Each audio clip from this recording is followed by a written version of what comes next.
राजस्थान एक ऐसी जमीन जहां हर रास्ता किसी कहानी की ओर ले जाता है। कहीं सदियों पुराने किले हैं तो कहीं रेत के समंदर, कहीं रंग बिरंगी गलियां तो कहीं जंगलों की ऐसी खामोशी जो शहर के शोर को पल भर में बुला दे। इन्हीं जंगलों के बीच बसा है सरिस्का।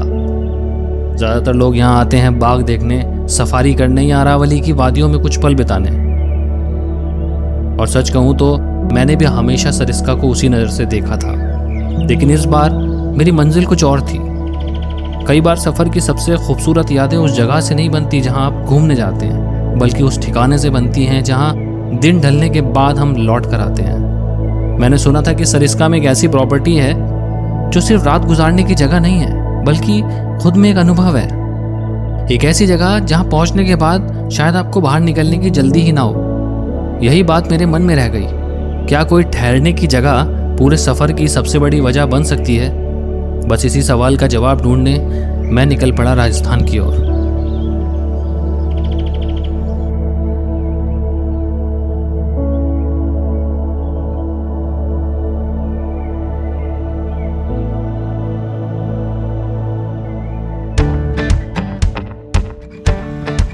हमारा सफ़र शुरू हुआ शुक्रवार की सुबह। प्लान तो बिल्कुल तय था, सुबह 6:30 बजे सबको इफ्को चौक पर मिलना था।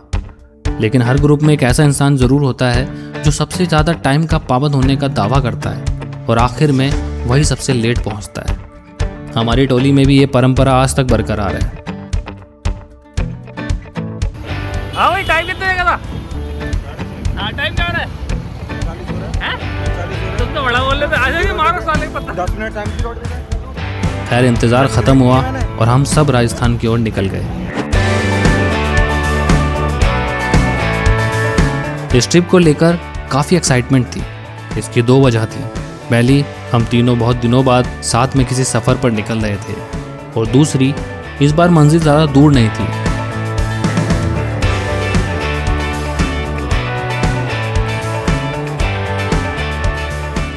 लेकिन कहते हैं ना, अगर रोड ट्रिप हो और बीच में कोई छोटी मोटी कहानी ना बने तो सफ़र अधूरा सा लगता है। ये गाड़ी आप? हाँ, ये वाली। हाँ जी, हाँ जी। आपकी नहीं है कि? हाँ, ये वाली। हाँ हाँ। हमारे हिस्से की कहानी आई 2000 के ओवर स्पीडिंग चालान के रूप में। है ये तो पर पहली वाली गाड़ी की आ रही होगी ना। ये तो देखो ना क्या लग रहा है इसके ऊपर। अच्छा, कर्सर उस पर क्लिक कर रखा है। जिस गाड़ी को स्पीड में सबको चेक करते हैं हम ऐसे लगा के, जो स्पीड में होगी उसी पे टिक देते हैं।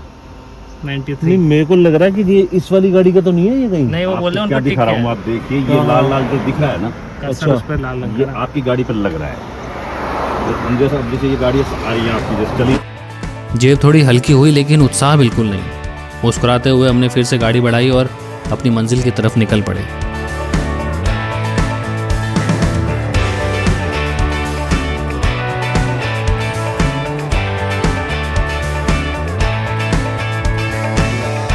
सरिस्का पहुंचते पहुंचते ऐसा लगा जैसे जिंदगी की रफ्तार भी थोड़ी धीमी हो गई हो।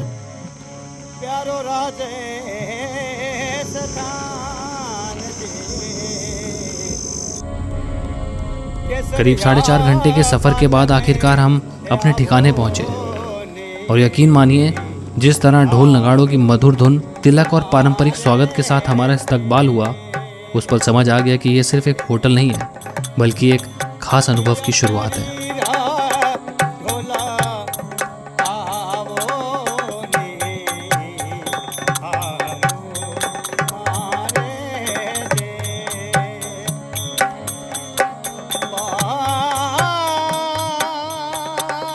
मैंने अपने ट्रैवल में छोटे होम स्टे से लेकर लग्जरी रिजॉर्ट तक न जाने कितनी जगहों पर ठहरने का मौका पाया है। इसलिए अब किसी प्रॉपर्टी से पहली नज़र में प्रभावित होना थोड़ा मुश्किल हो गया है। लेकिन इस रिजॉर्ट ने ये काम बड़ी आसानी से कर दिया।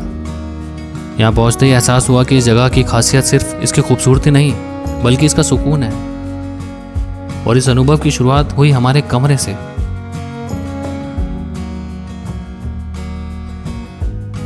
दरवाज़ा खुला और सामने था एक ऐसा कमरा जहाँ सब कुछ बेहद सलीके से सजाया गया था। न ज़रूरत से ज़्यादा सजावट, न दिखावे की चमक, बस एक ऐसा स्पेस जहाँ कदम रखते ही मन अपने आप शांत होने लगे। स्वागत के लिए रखी मिठाइयाँ एक प्यारा सा एहसास दे रही थी। खिड़की के पास बैठने का कोना जैसे कह रहा हो कि थोड़ी देर रुकिए, कहीं जाने की जल्दी नहीं है।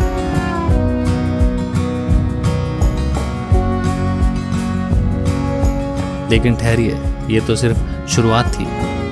कमरे का सबसे बड़ा सरप्राइज अभी बाकी था। सच कहूँ, कमरे के साथ अपना प्राइवेट स्विमिंग पूल मैंने पहली बार देखा था। जितना खूबसूरत कमरा था, उससे कहीं ज़्यादा खूबसूरत इस जगह का माहौल था। चारों तरफ हरियाली, साफ सुथरे लॉन, हवा के साथ झूमते पेड़ और एक खामोशी। बीचों बीच बना फाउंटेन इस जगह की खूबसूरती में चार चांद लगा रहा था। कुछ देर आराम करने के बाद हम डाइनिंग एरिया की तरफ गए और यकीन मानिए, एक और सरप्राइज हमारा इंतज़ार कर रहा था। जैसे ही हमारी बुफे पर नज़र पड़ी, एक पल के लिए समझ ही नहीं आया कि शुरुआत कहाँ से करें। इतनी सारी वैरायटीज़, हर डिश देखने में लाजवाब और खुशबू ऐसी कि भूख अपने आप दुगनी हो जाए। तो हमने भी बिना ज़्यादा सोचे हर पसंदीदा व्यंजन अपनी प्लेट में सजाया और फिर जी भरकर उस शानदार खाने का मज़ा लिया। इस रिजॉर्ट का नाम एस्ट्रोपॉड इसलिए रखा गया है क्योंकि यह सिर्फ एक रिजॉर्ट नहीं है, बल्कि अपने आप में एक अनोखा अनुभव है। भारत का पहला एस्ट्रोनॉमी एक्सपीरियंस रिजॉर्ट, जहां मेहमान सिर्फ ठहरने नहीं आते, बल्कि आसमान को एक नए नज़रिए से देखने आते हैं। जब अंधेरा पूरी तरह उतरता है, तब शुरू होता है इस जगह का सबसे ख़ास अनुभव। दूरबीन से ग्रहों और तारों को निहारना, आकाशगंगाओं की कहानी सुनना और महसूस करना कि इस विशाल ब्रह्मांड में हमारी दुनिया कितनी छोटी है। यहाँ कमरों को भी सिर्फ नंबर नहीं दिए गए हैं, हर कमरे का नाम ब्रह्मांड की किसी अद्भुत खगोलीय रचना पर रखा गया है। यानी इस रिजॉर्ट की थीम सिर्फ इसकी सजावट तक सीमित नहीं है, यहाँ हर छोटी सी डिटेल भी आपको आसमान और तारों की उसी अनोखी दुनिया से जोड़ती है। आज जब ज़्यादातर लग्जरी रिजॉर्ट अपनी भव्यता दिखाने में लगे हैं, एस्ट्रोपॉड ने मुझे एक अलग वजह से प्रभावित किया। यहाँ लग्जरी सिर्फ सुविधाओं में नहीं, बल्कि सोच में भी दिखाई देती है। पूरा रिजॉर्ट सोलर एनर्जी से चलता है। यहाँ सिंगल यूज़ प्लास्टिक का इस्तेमाल नहीं किया जाता। यहाँ तक कि जो सब्जियाँ और फल आपकी थाली तक पहुँचते हैं, उनमें से भी कई इसी परिसर में उगाए जाते हैं। किचन का बचा हुआ जैविक कचरा भी बेकार नहीं जाता, उसे रिसाइकल करके खाद और बायोगैस में बदला जाता है, जो फिर इसी जगह को और ज़्यादा आत्मनिर्भर बनाता है। चारों तरफ लगे हज़ारों पेड़, वर्षा जल संचयन की व्यवस्था और प्रकृति के साथ तालमेल बनाकर जीने का यह प्रयास, यही इस जगह को बाकी रिजॉर्ट से अलग पहचान देता है। यहाँ ठहरकर सिर्फ आराम नहीं मिलता, बल्कि ये एहसास भी होता है कि अगर चाहें तो लग्जरी और प्रकृति एक दूसरे के साथ बेहद खूबसूरती से चल सकते हैं।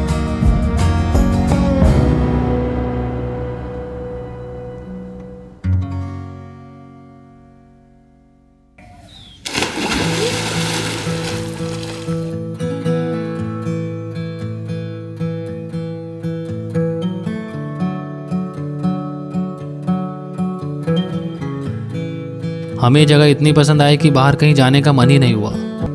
आमतौर पर किसी ट्रिप पर पहुंचते ही मन आसपास घूमने को करता है, लेकिन यहाँ हर कोना खुद ही आपको रोक लेता है। हम तीनों ने साथ में काफी समय बिताया। ऐसा लग रहा था जैसे घड़ी चल तो रही है, लेकिन वक्त कहीं ठहर सा गया हो।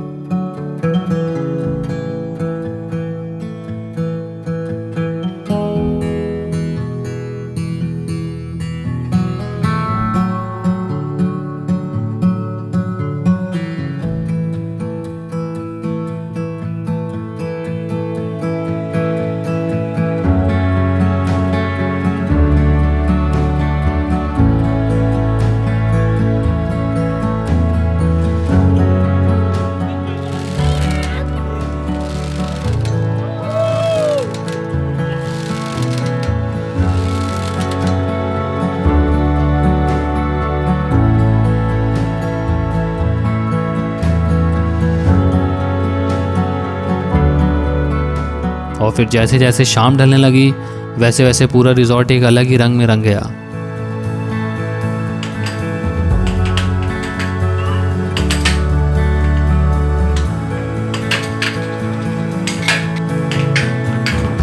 यही एक बार भी है जहां शाम को अपने अंदाज में जीने वाले लोगों के लिए एक अलग ही माहौल तैयार हो जाता है।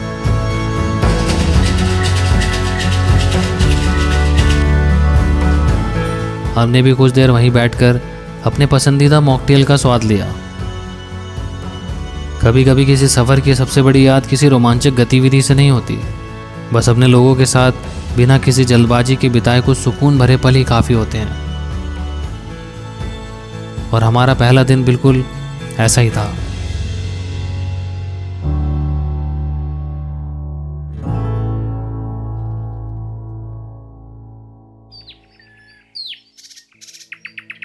अगली सुबह की शुरुआत बिल्कुल वैसे ही थी जैसे मैंने इस सफ़र से उम्मीद की थी।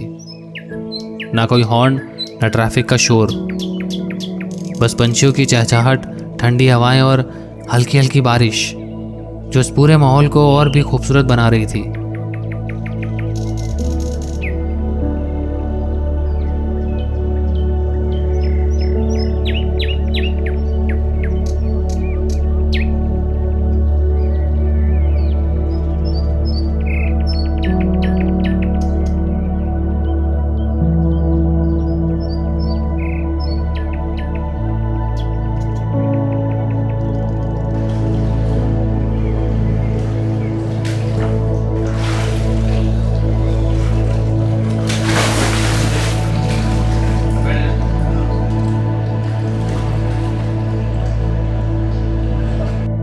नाश्ते का समय हुआ तो एक बार फिर ढेर सारे विकल्प हमारा इंतजार कर रहे थे।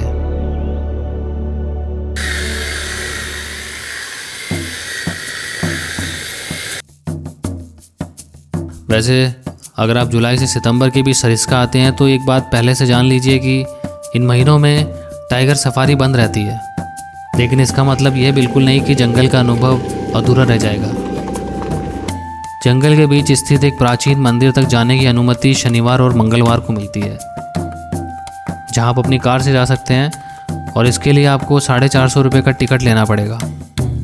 हमने भी सोचा जब सफारी नहीं हो सकती तो क्यों ना जंगल को किसी और नज़रिए से महसूस किया जाए, और यकीन मानिए ये फैसला बिल्कुल सही निकला। घने जंगलों के बीच गुजरती सड़क, चारों तरफ हरियाली, कहीं कहीं दिखते जंगली जानवर और रंग बिरंगे पक्षी।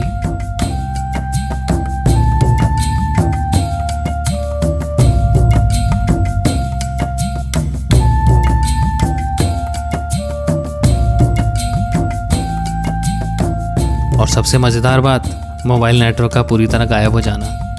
आज जहां लोग नेटवर्क ना मिलने पर परेशान हो जाते हैं, वहीं उस पल मुझे लगा कि शायद यही इस जंगल की सबसे बड़ी खूबसूरती है।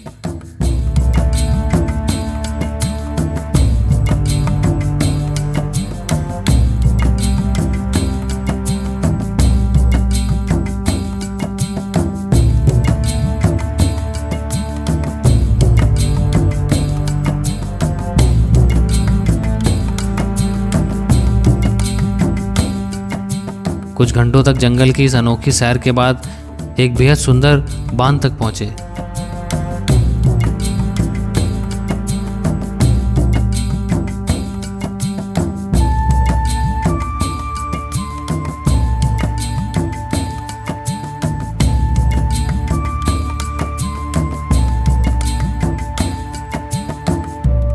काफ़ी देर इस जगह की खूबसूरती को कैमरे में कैद करने के बाद हम वापस अपने रिजॉर्ट लौट आए। और सच कहूँ, अगर आप सरिस्का घूमने आए हैं तो यही सबसे बेहतरीन प्लान हो सकता है। सुबह जंगल का रोमांच और दिन का बाकी हिस्सा उस सुकून में बिताइए जिसके लिए आपने सफ़र शुरू किया था।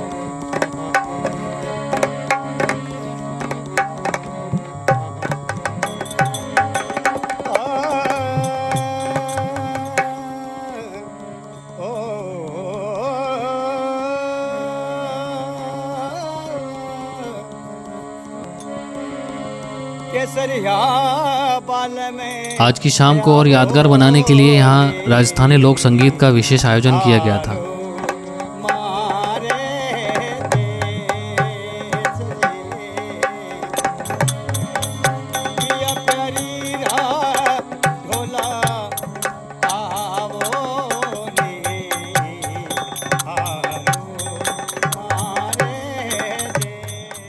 ढोल की थाप, हारमोनियम की मधुर धुन और लोक गायक की आवाज़ में एक ऐसी मिठास थी कि कुछ पलों में पूरा माहौल जीवंत हो उठा। यही तो सफ़र की सबसे बड़ी खूबसूरती होती है कि जब आप सिर्फ जगह ही नहीं देखते बल्कि वहाँ की संस्कृति, लोग और उनकी कला से भी जुड़ जाते हैं। मैं सरिस्का आया था सोचकर कि जंगल की सफारी यहाँ की यादें बनाएंगी, लेकिन इस बार कहानी थोड़ी अलग निकली। लौटते वक्त एहसास होता है कि सफ़र की सबसे बड़ी खूबसूरती रास्तों में नहीं थी, ठहराव में छुपी थी। और अगर मुझसे कोई पूछे कि सरिस्का में सबसे ज़्यादा याद क्या रहेगा, तो शायद मेरा जवाब सफारी से पहले यही रिजॉर्ट होगा।